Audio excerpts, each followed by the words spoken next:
So for this lecture, we are going to discuss regression analysis, and we are continuing on our journey of inferential statistics and seeing how we apply regression analysis practically with some real-world data. So our approach is that we will get some fundamental backgrounds on the simple linear regression, multiple linear regression, logistic regression, and then polynomial regression. So regression analysis is a method within statistics that models relationships between variables. In that situation, one variable would be referred to as the dependent variable, for which you want to make predictions about or inferences about. And the other would be the independent variable. And you can have either one independent variable or multiple independent variables. And these tend to be the ones that make the prediction within our dependent variable. So we end up using this to understand how changes in the independent variables affect the dependent variable, and we can make predictions for this. So some key concepts first that we should know about the regression analysis is there is the mathematical equation of the linear regression that you would find. And this is usually structured around a linear line that goes across a graph. It's often written as y is equal to a plus bx, or in some situations, you could find the bb represented by m, wherein the y is the dependent variable, okay, or the output, and the x is the independent variable. A is the intercept, wherein that implies that when x is 0, what would be the value of the dependent variable, okay? Then b is the slope, referring to every time there's a unit change or increase in the value x or the independent variable, how much change does that push for within the dependent variable, or how much does that affect the dependent variable? We also have to know about the least squares method. So this is a method that's usually used to fit your model to a regression line, okay? So when making these predictions, we do tend to apply this method. It's the most common. And it's a line that minimizes the difference, or the sum of the square differences between the observed values and the predicted values. We also have the residuals. These are the differences that we would have between the observed values of the dependent variable and the predictions that that regression model makes about the dependent variable. And residuals also help us know how well the model fits to the data, or how accurate our model is at making predictions. So the types of regression analysis that we will go through depend on the type of dependent variable that is our target and the number of independent variables that we have. So starting with one of those, a simple linear regression model. In this case, the continuous variable is the one that you have as the type for the dependent variable, and it involves a relationship between one dependent and one independent variable, okay? And it also assumes, so it has a specific assumptions behind it before you can apply this type of regression model. It assumes that the relationship between the independent and dependent variables are linear. So you must run some analyses to check relationships. Remember, you'd use your visuals and statistics. Then you should, it's also used to build supervised machine learning models that can be used in forecasting and predictive analytics. And we will go through one simple example. Now, the multiple linear regression is quite similar to the simple linear regression, only that in this case, you have two or more independent variables. The assumptions here is that, again, you have to check that relationship between the variables, but for the multiple variables independent variables that are being included, it would be preferable that don't have a close linkage between them, okay, that they be independent of each other. This is also used to build supervised machine learning models for predictive analytics. Now, the assumptions behind these two types of linear regression models, again, I'll just reiterate them. One of which is that there is an independence of observations. So in a situation, for instance, where you have simple linear regression, it is obvious that there is independence of the variables. But where you have multiple linear regression, you want to make sure that your multiple independent variables are independent of each other, okay? They don't have a close relationship or a strong correlation between them, right? If you do have a situation where they have a strong correlation between them, then you might want to use a linear mixed effects model. The other assumption is that your dependent variable follows a normal distribution. Okay, so you can check for this using the visuals, your Shapiro-Wilks, or your case test, depending on how many samples you have. The other assumption for linear regression is that the relationship between the dependent and independent variable is linear. Okay, so this would imply that there's a strong correlation between them. Okay, so you usually would take variables that have a correlation value of 0.7 and above. Okay, that would be a strong, statistically significant linear relationship. There is also the homogeneity of variance. So this means the prediction error doesn't change significantly over the range of prediction as you're using this model. So you want to choose a model that best fits those data points in order for it to give you the best output in the prediction. If your data doesn't meet any of these assumptions, then it may be suited to another type of regressor model, like a polynomial regressor.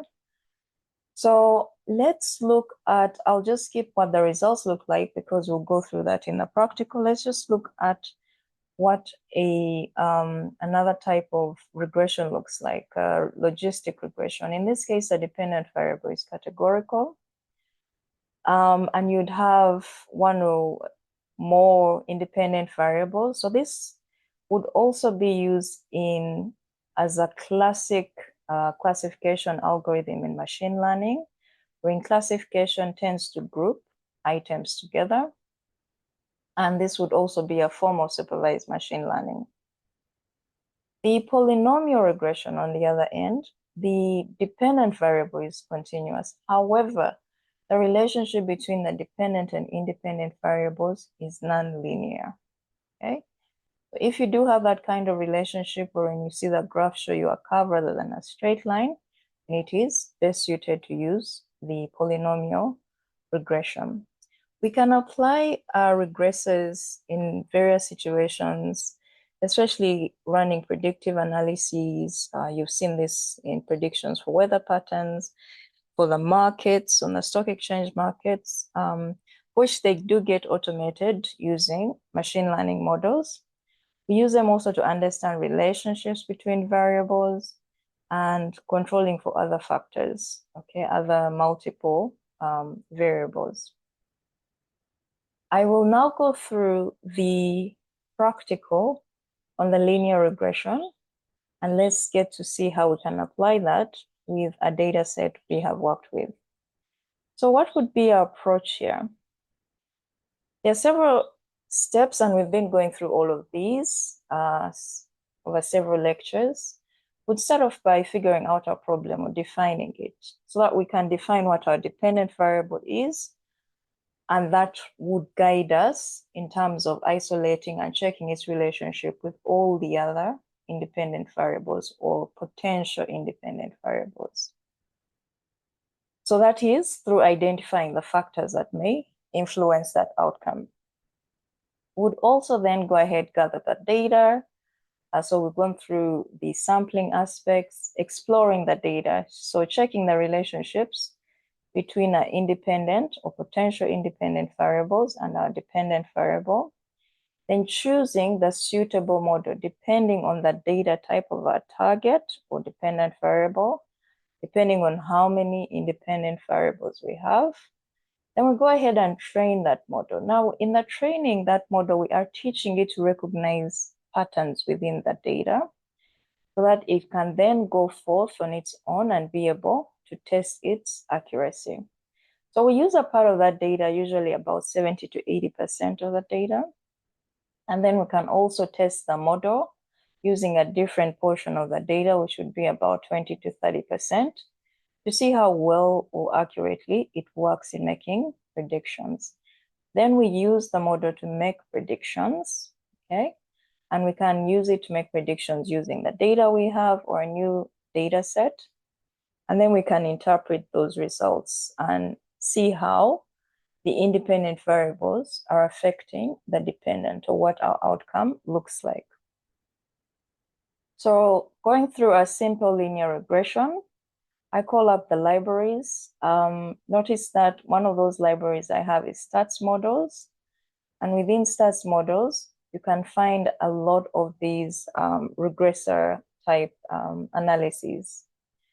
I'm using the dataset bike sales, which looks like this when we call up the data frame. And we are interested in our target variable or dependent variable, revenue. And we're comparing it to the independent variable profit, okay? So we can try and see what the relationship looks like between those two. I just called up a correlation between all the numeric variables within that data frame. If we look at profit over here and revenue across, the correlation value shows us that it is 0.99. It is quite high, quite strong, very close to 1, okay? But we can see that revenue is also strongly correlated with things like cost, unit cost or unit price and unit cost. But we're just, for the simple linear, we want to look at just one independent variable. So we know it has that strong relationship. What do? We want to pinpoint what our independent variable is, and we are referring to this as X, and our dependent variable Y. And then we can subset from our entire data frame those very particular variables. We can have them represented as NumPy arrays. That way, we can be able to work with them using our stats model. Okay? Now, for the stats model to calculate the X or the intercept, okay, you need to add a column of 1s to the independent variable, which is profit. So that's a form of transformation that has to occur to this particular variable. So we do this by calling up our stats model library and using the function add constant, okay? So we can see that those ones are added to the left-hand side of the actual values within the X, which was our profit, okay? Then we can use generate the linear model, and we're using the ordinary least squares method, okay? So we call our model a variable model. From the stats models library, we call up the function of the method OLX. Input variables, remember, they are the dependent and the independent variables. And then we can fit our model to those variables.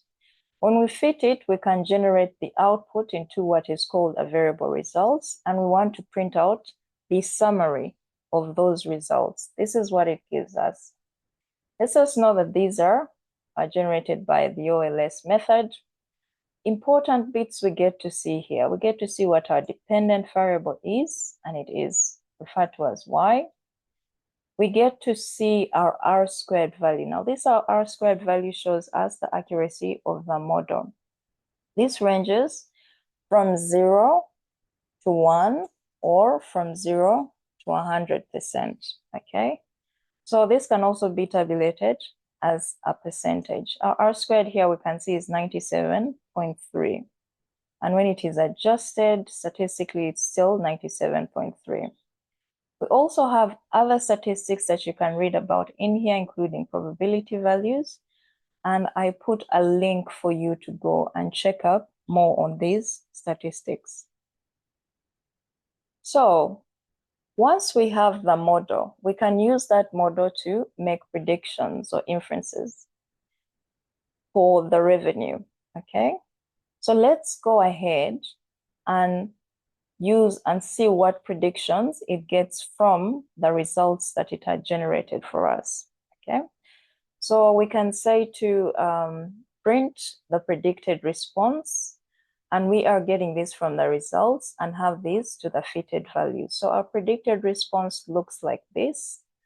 But what if we want to see our predicted response specifically when just targeting our variable X, which is profit, okay? So we can just input that and specify that we are looking at what the prediction of revenue is as a result or effect of the profit. And that's what it gives us. But what happens if we have a new data set, okay? Like for instance, I just put in here a list of numbers that I'm going to output as a variable called X new. And these values are our new profits, okay? I don't know what these profits generate in terms of revenue. So I'm going to use this very model that we have generated to make a prediction on the revenue. So I can generate a variable, okay, with these very values in there. And I turn it into an array and I can view it. So there is my array. Remember, I add the ones in order to be able to add the aspect of the intercepts, okay? Then I use the very same model, which I had outputted and called results, and I use it to call up the function predict. But in this case, the variable I am using is X new with these new particular values, okay? So this is what the output looks like. Notice that these values are very different from the values we previously had out here, okay? So the model is managing to make those different predictions.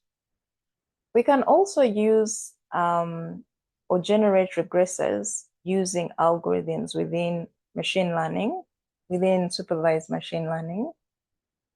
And these we can get from the library called scikit-learn. So within this library, you find different models for supervised machine learning, especially for regression, some of which we have linear regression, we have decision tree regression, random forest regression, and there are very many others. What's important here is that this regressor or this library also has a function called train test split, which is very key in helping to split the data into the 70% for training the model and 30% for testing the model. And then here it also generates some results or some validation results. Okay, let's go through it and see what happens. So we are training our data, okay, or a model. We're generating 70% of the data set for training the model, and then 30% of what's left to test the model. So here's what we'd do. From scikit-learn, would first get the train test split, which helps us to split the data. And this is done specifically as splitting the X's and the Y's into training data and testing data, as is seen here, using the function train test split, calling up our two variables, okay, where we have profit or our independent variable, and Y, our dependent variable or revenue, and then specifying the test size, which in our case is 30%. The training size would be 70%. We can then call up the libraries for the different regressor algorithms. Okay, we have several of them that we are testing because we want to compare their accuracy against each other. So these are the models, okay? And then we call up these models by using a function that we're calling evaluate model, okay? And we are fitting these models to our training and testing data set. Okay? The aspects we want to generate are things like the mean absolute error, the mean squared error, and so on, or the R-squared value as well, which is for our accuracy. What do we generate here? For the linear regression, for instance, we have our mean squared error as being 58,000. It's quite a high value. Our RMSE is 241. Our R-squared is 97%. So in as much as this model has a high accuracy, it also has some errors that are a bit high, okay? Let's look at our decision tree regressor. It has an accuracy of 100%. The error level is much, much less than we did have with the linear regression.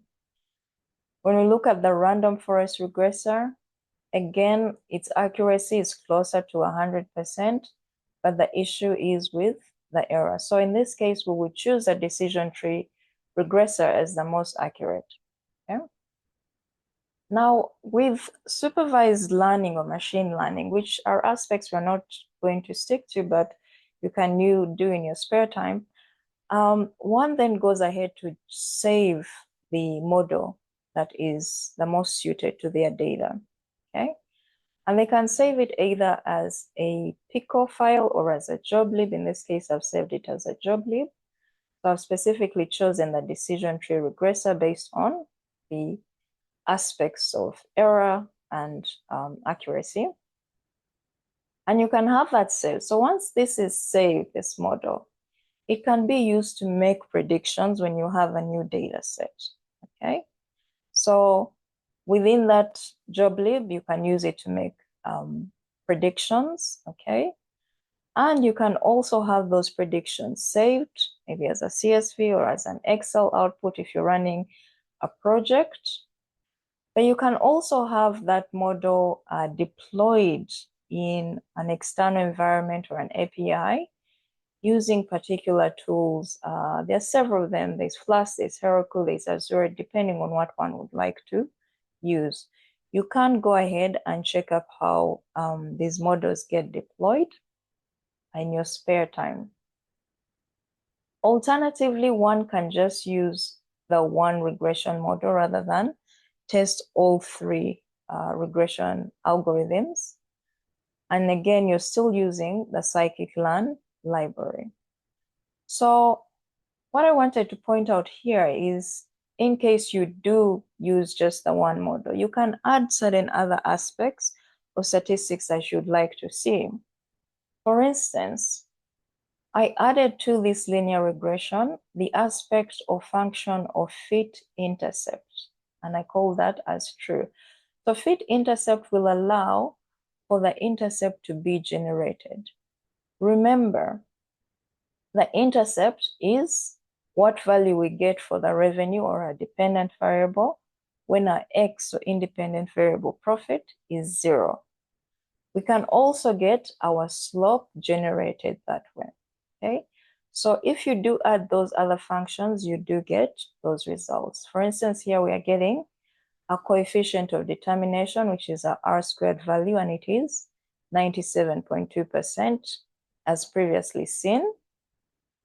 We're getting an intercept of negative 63.5, okay? So this negative 63.5 is the revenue, okay, is negative $63.54 when the profit is 0. That's the intercept, and that's how you'd interpret that. The slope value which we've gotten is 2.42, and this would imply that when the profit or the X or the independent variable increases by $1, the revenue will also increase by this amount, $2.42. And that is the relationship or the effect the independent variable is having on the dependent variable. So we'll stop here for now, and you can continue reading up on the other types of regressors.